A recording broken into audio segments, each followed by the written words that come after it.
নমস্কার, ক্যালকাটা ডায়ালগস থেকে মনোজ দাস বলছি। শেখ হাসিনার সাম্প্রতিক মন্তব্য যে তিনি এই বছরেই দেশে ফিরছেন, এটা রাজনৈতিক অঙ্গনে এক বিশাল আলোচনার জন্ম দিয়েছে। এই আলোচনার জন্ম দিয়েছে, এর সাথে সাথে আবার বেশ কিছু প্রশ্নেরও জন্ম দিয়েছে।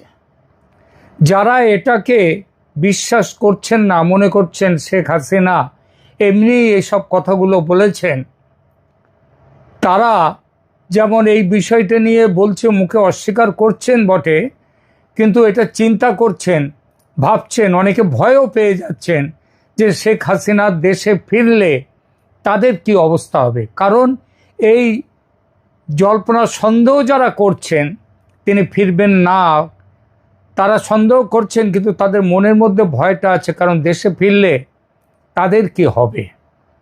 আবার যারা আওয়ামী লীগের ভক্ত, আওয়ামী লীগের কর্মী সমর্থক, তাদের মধ্যে সবাই তারা অধীর আগ্রহে অপেক্ষা করছেন যে কবে শেখ হাসিনা দেশে ফিরবেন। কিন্তু তাদের মধ্যেও আবার একটা প্রশ্ন আসছে মনের মধ্যে, তিনি তো ফিরবেন বলছেন, কিন্তু কিভাবে ফিরবেন। বাজারে কিন্তু অনেক রকম জল্পনা চলছে। যেমন আমার কাছে এমন খবরও এসছে যে বাংলাদেশের বিষয়ে যারা চিন্তা ভাবনা করেন দেশে এবং বিদেশে, এমনকি পশ্চিমী দুনিয়ায় যারা বাংলাদেশের রাজনীতি নিয়ে চিন্তা ভাবনা করেন, তারাও পর্যন্ত বলছেন, তারাও যে শেখ হাসিনা তো এখনো পদত্যাগ করেননি। রাষ্ট্রপতি নিজে বলেছেন তার কোনো পদত্যাগপত্র, চিঠি নেই, পদত্যাগপত্র নেই। তাহলে তিনি তো অফিসিয়ালি এখনও বাংলাদেশের প্রধানমন্ত্রী। এবং অনেকে কিন্তু, অনেক ইউটিউবার শুধু নয়, অনেকেই শেখ হাসিনাকে তার উল্লেখ করবার সময় বলেন প্রধানমন্ত্রী শেখ হাসিনা। তিনি আওয়ামী লীগের সমর্থক হতেই পারেন, হয়তো সেই জন্য তিনি বলছেন, কিন্তু টোটাল ব্যাপারটা নিয়ে এমন একটা ঘোট পাকিয়ে গেছে যে কি হবে কি না হবে এটা বোঝাটা খুব মুশকিল হয়ে পড়েছে। যেমন যদি তিনি সত্যিই পদত্যাগ না করে থাকেন, তাহলে তিনি প্রধানমন্ত্রী আছেন এখনো, আর তিনি যদি প্রধানমন্ত্রী ডিফ্যাক্টো হয়তো নেই, ডিজোরে রয়েছেন। কিন্তু তিনি প্রধানমন্ত্রী যদি থাকেন, তাহলে আবার তারেক রহমান কি করে প্রধানমন্ত্রী হলেন, কি করে সেখানে ভোট হলো, এই টোটাল জিনিসগুলো কিন্তু প্রশ্নচিহ্নের মুখে পড়ে যায়।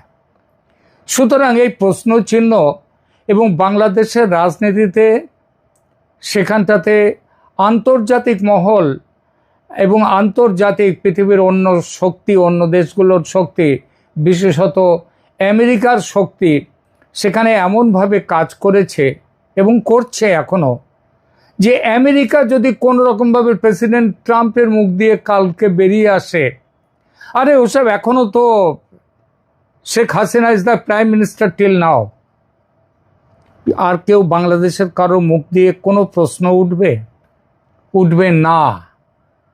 ঠিক তেমনিভাবে অনেক রকম সম্ভাবনা হতে পারে। কালকে যদি শেখ হাসিনার ব্যাপারে ট্রাম্প বলে দেন তাকে আবার তার রাজপাট ফিরিয়ে দেওয়া হোক, শাসনে শেখ হাসিনা এখনো officially she is the prime minister of Bangladesh, তাহলে তার বিরোধিতা করবার জন্য পৃথিবীতে কেউ থাকবে না। এই কথাটা যদি ভারত বলে, নিশ্চয়ই বিরোধিতার জায়গা থাকবে।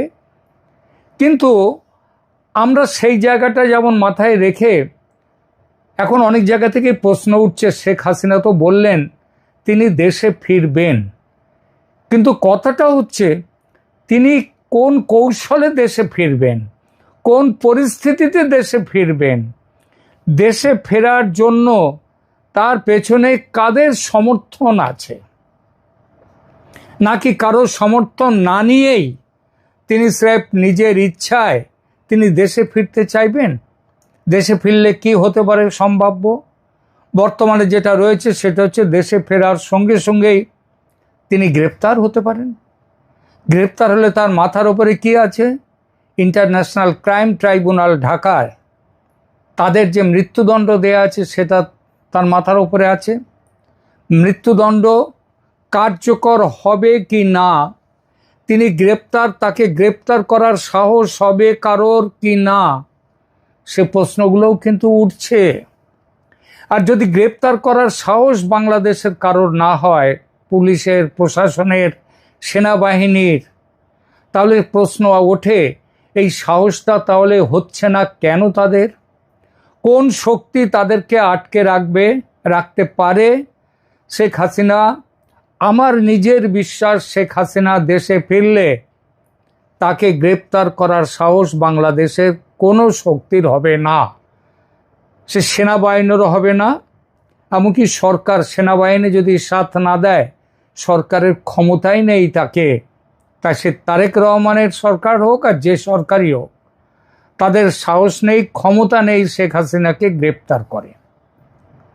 তাহলে এইবার প্রশ্ন উঠতেই পারে, আর সেনাবাহিনী যদি মনে করে যে না, শেখ হাসিনাকে গ্রেপ্তার করে আইনের শাসনকে তারা মান্য করবে, তাহলে কি হবে?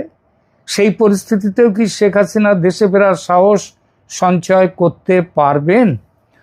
প্রশ্নটা করেছিলাম দিল্লির, যিনি সাউথ ব্লকে চলাফেরা আছে খুব গভীরভাবে, এমন একজন সাংবাদিককে, আমার খুব পরিচিত, খুব প্রিয় সাংবাদিক। তাকে, যদিও আমার থেকে বয়সে ছোট, কিন্তু অভিজ্ঞতায় তার অনেক অভিজ্ঞতা এবং তার যথেষ্ট যাতায়াত আছে, কারণ একটি বিখ্যাত ভারতীয় দৈনিকের সঙ্গে তিনি যুক্ত। তার কাছ থেকে খবর পেলাম সাউথ ব্লকেও এই প্রশ্নটা কিন্তু আলোচিত হচ্ছে, এবং সেখানেও পর্দার আড়াল থেকে জটিল কূটনৈতিক ও সামরিক সমীকরণ নিয়ে কাজ কিন্তু শুরু হয়ে গেছে। শেখ হাসিনাকে কিভাবে ফেরত দেয়া হবে সেই চিন্তা। আলোচনাটা আর কেবল রাজনৈতিক দলের মধ্যে সীমাবদ্ধ নেই, এর কেন্দ্রবিন্দুতে চলে এসেছে নিরাপত্তা এবং ভূ রাজনীতির অত্যন্ত সংবেদনশীল দিকগুলো। সাউথ ব্লকের একটা অংশের মতে বাংলাদেশে বর্তমান পরিস্থিতিতে সেনাবাহিনীর ভেতরে আওয়ামী লীগ এবং ভারত ঘনিষ্ঠ বলে পরিচিত একটি অংশ আছে। যেমন আছে পাকিস্তান ঘনিষ্ঠ অংশ, তেমনই ভারত ঘনিষ্ঠ এবং আওয়ামী লীগ ঘনিষ্ঠ আছে।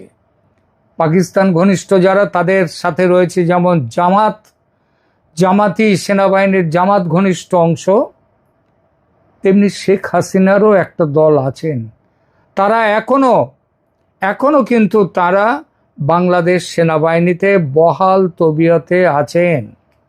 বিভিন্ন নির্ভরযোগ্য সূত্রের দাবি, এই সেনাকর্তাদের সাথে ভারতের জাতীয় নিরাপত্তা উপদেষ্টা অজিত ডোভাল এবং ভারতীয় সামরিক নেতৃত্বের সরাসরি বা পরোক্ষ যোগাযোগ চলছে।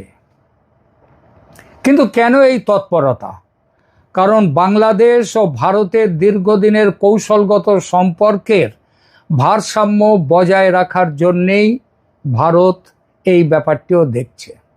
ভারত ঐতিহাসিকভাবেই বাংলাদেশে এমন একটি স্থিতিশীল সরকার চায় যা তাদের জাতীয় নিরাপত্তা, বিশেষ করে উত্তর পূর্বাঞ্চলীয় রাজ্যগুলোর সুরক্ষার সাথে সামঞ্জস্যপূর্ণ।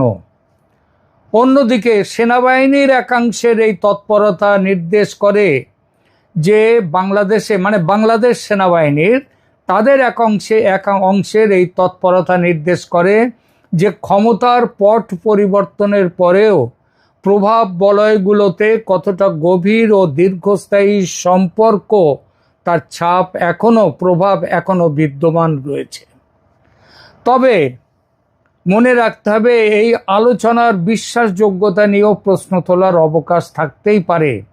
একটা জিনিস, সেটা হচ্ছে কাউকে প্রশ্ন করলে কোনো তরফ থেকেই কোনো স্পষ্ট যেটা সত্যি কথা সেটাও কেউ বলবেন না। সত্যি কথা বলা সবসময় সম্ভব হয় না, কূটনীতিতে, রাজনীতিতে, সব ক্ষেত্রে। বর্তমান বাংলাদেশের পরিবর্তিত জনমত এবং মাঠ পর্যায়ের বাস্তবতা, এই দুটোই শেখ হাসিনার প্রত্যাবর্তনের পথে যেমন চ্যালেঞ্জ, তেমনি তার পথে আবার এটাকে ফুল বিছিয়ে রেখেছে তার পথে মাঠ পর্যায়ের বাস্তবতা। মাঠ পর্যায়ের বাস্তবতা কেন? কারণ হচ্ছে, আপনারা জানেন যে এক গাদা কেস ছিল তারেক রহমানের মাথার উপর, কিন্তু তিনি নিজে কোনো কেসে কিন্তু অ্যাপিল করেননি সাজা মকুবের জন্যে। তার হয়ে কিংবা ওই একই কেসে অন্যরা যখন তারা অ্যাপিল করেছে, সেই সব অ্যাপিলের ভিত্তিতে তারা ছাড়া পাওয়ার সাথে সাথে তারেক রহমানও ছাড়া পেয়েছেন। নইলে তারেক রহমানের তো দেশে ফেরার কথা নয়, দেশে তিনি ফিরতেও পারতেন না। এই পুরো প্রক্রিয়াতে তারেক রহমানের পাশে কিন্তু দাঁড়িয়েছিল ভারত। কারণ ওই ভারত চেয়েছিল যে একমাত্র শেখ হাসিনার ওপর বেট রেখে দিয়ে, তাকে বিশ্বস্ত রেখে দিয়ে, আওয়ামী লীগের ঝুড়িতে সব ডিম রেখে দিয়ে চলাটা কূটনীতিতে কিছু সময়ে ঠিক ভালো ফল দেয় না, সুফল দেয় না। তারা তারেক রহমানকে বিশ্বাস করতে চেয়েছিলেন এবং তারেক রহমান দেশে ফেরার সাথে সাথে এবং তার মায়ের মৃত্যুর পর তার যে দাফন যখন হলো, সেই সৎকার পর্বে যেভাবে ভারত তার পাশে দাঁড়িয়েছে, আপনারা ভেবে দেখুন সেই একটি কথা। এবং তারেক রহমান দেশে ফেরার 2 সপ্তাহ আগেও পর্যন্ত বলেছিলেন, আমি তো দেশে ফিরতে চাই, যখন তার মা খুব অসুস্থ, কিন্তু আমি ফিরতে পারছি না, কারণ আমি আমার নিজের ইচ্ছায় ফিরতে পারি না। এটা তারেক রহমান বলেছিলেন কিনা আপনারা মনে করে দেখুন। আর তারই 15-20 দিনের মধ্যেই তারেক রহমান দেশে ফিরলেন। তাহলে নিজের ইচ্ছায় না ফিরলে কার ইচ্ছায় ফিরেছেন?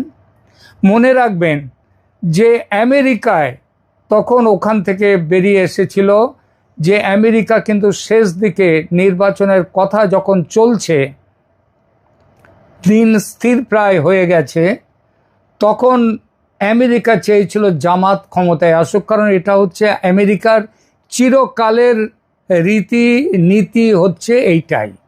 তারা ওই যে মৌলবাদী সন্ত্রাসী গোষ্ঠীদের মদত দেয় একটা বিশেষ দূর অবধি, নিজেদের কাজ গুছিয়ে নেয়, তারপর তাদের বিরুদ্ধে আবার লেগে যায়। এটা সর্বত্র হয়েছে, এটা সর্বত্র, সব দেশে এইটাই করেছেন। ইরানে পর্যন্ত এই যে রেজা পাহলভি শাহ, ইরানের শাহ, তাদের বিরুদ্ধে এই যারা ওখানকার যে মৌলবাদী শক্তি, যারা এখন ঘোর আমেরিকা যাদের বিরোধ করছেন, এদেরকে মদত দিয়েছিল আমেরিকা। একই জিনিস আমেরিকা করেছে আফগানিস্তান সহ পৃথিবীর অন্য দেশে। এমনকি যে ওসামা বিন লাদেন, তার গুরু, তিনিও পর্যন্ত আমেরিকার প্রোডাক্ট। অর্থাৎ আমেরিকা নিজের স্বার্থে একটা দূর অবধি তারা এই জামাত কিংবা মৌলবাদী শক্তিদের তাদেরকে সাহচর্য দেয়, তারপর পিছিয়ে আসে তাদের বিরুদ্ধে লাগে। ওরা জামাতকে ভেবেছিল, জামাতকে দিয়ে পুরো বাংলাদেশ এবং ওই সেন্ট মার্টিনস আইল্যান্ড, চট্টগ্রাম ইত্যাদি সমস্ত ব্যাপার নিয়ে জামাতকে বসিয়ে তারা কাজটা গুছিয়ে নেবে, যেটার জন্য শেখ হাসিনাকে তারা হটিয়ে দিয়েছিল। ফলে বাংলায় আমেরিকার সেই জামাত প্রীতি, সেটা সত্ত্বেও তারেক রহমানকে ফেরত নিয়ে এসে নির্বাচনে তাকে জয়ী করানো, এটা অনেকেই বলেন ভারত আছে এর পেছনে আছে ভারতের ইঞ্জিনিয়ারিং। তো ভারত, পরিষ্কার কথা হচ্ছে, বেট রেখেছিল, ডিম রেখেছিল বিএনপির ঝুড়িতে, কিন্তু বিএনপি তার অতীতের ছায়া থেকে বেরিয়ে আসতে পারেনি। তারা সেই একইভাবে তারা ভারতের বিরোধিতা করে গেছে, পাকিস্তান প্রেম দেখিয়ে গেছে, চায়নার প্রেম দেখিয়ে গেছে, মৌলবাদী শক্তিকে মদত দিয়ে গেছে ভারত। তারপর এই মুহূর্তে তারেক রহমান সরকারের প্রতি ভারতের আর বিন্দু মাত্র কোনো আকর্ষণ, বিশ্বাস, নির্ভরতা কোনোটাই নেই। সেই জন্যে শেখ হাসিনাকে দেশে প্রত্যাবর্তনের সুযোগ দিয়ে তাকে প্রতিষ্ঠিত করবার এবং ভারত তার রাজনীতির দিক দিয়ে এবং বাংলাদেশের রাজনীতি, বাংলাদেশ ভারতের সাথে লড়াই করে কি করবে, বাঁচতে পারে না। সেখানকার মানুষের অসম্ভব দুঃখ কষ্ট বেড়ে যাবে, সেটা শেষ দিকে মোহাম্মদ ইউনূসও বুঝেছিলেন। আজকে ভারতের সাথে সদ্ভাব রেখেই তাদেরকেও যেমন চলতে হবে, ভারতকেও চলতে হবে বাংলাদেশের সঙ্গে সদ্ভাব রেখে। এই পরিস্থিতিতে শেখ হাসিনাকে ফেরত দিতে হবে। কিন্তু শেখ হাসিনাকে ওই ইন্টারন্যাশনাল ক্রাইম ট্রাইব্যুনালের রায় অনুযায়ী তো ফেরত দেবে না ভারত। ভারত দেবে তাকে সেখানে নিয়ে রাজনৈতিক শক্তি হিসেবে পুনঃস্থাপিত করবার জন্যে। আর সেইটা করবার জন্যেই ভারত কিন্তু ব্যাকডোর ডিল শুরু করে দিয়েছে। আর এই ব্যাকডোর ডিল বা পর্দার আড়ালের সমঝোতার পথে ভারত চলছে। সঙ্গে তাদের রয়েছে বাংলাদেশের সেনাবাহিনীর ভেতরের একটা বড় অংশ। আর বাংলাদেশের মানুষ, যাদের মধ্যে আওয়ামী লীগের একটা বড় সমর্থক সংখ্যা রয়েছে, তারা তো আছেই। এবং এর ফলেই শেখ হাসিনার দেশে ফেরা এবং এই বর্ষার পরে শীতের মধ্যে দেশে ফেরাটা নিশ্চিত মনে হচ্ছে এই কারণে। প্রিয় দর্শক, আপনারা কি মনে করেন? ভারত কি আসলেই বাংলাদেশের আভ্যন্তরীণ বিষয়ে কোনো বিশেষ ভূমিকা রাখছে? শেখ হাসিনার প্রত্যাবর্তনে বিশেষ ভূমিকা রাখছে? আপনাদের মতামত আমাদের কমেন্ট বক্সে জানান। আর এই ধরনের আলোচনা পেতে আপনারা শুনুন, সাবস্ক্রাইব করুন আমাদের চ্যানেল ক্যালকাটা ডায়ালগস। ধন্যবাদ।